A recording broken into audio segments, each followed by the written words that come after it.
For this project, I'm going to take this can koozie and put the USA transfer on it.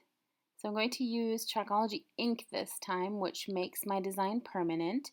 So I'm using the colors Candy Apple Red, Forget Me Not Blue, and then the Bright White. So I'm not using a squeegee for this project. I'm using my little stir stick because it is such a small area that I'm working with. I don't want it to run into the parts that I don't want colored on accident. So I did the U in the Candy Apple Red, I'm doing the S in the Bright White, and then I will be doing the A in the Forget Me Not Blue.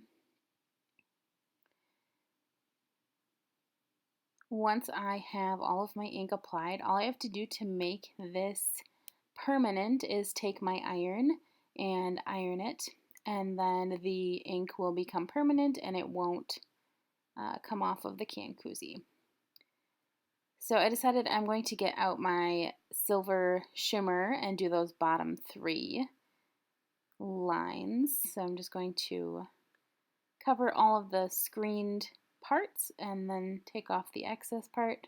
I also decided to try and put it on the stars. I could see a part that didn't quite get enough ink, so I just put it back down quick. So there you go, the USA can koozie.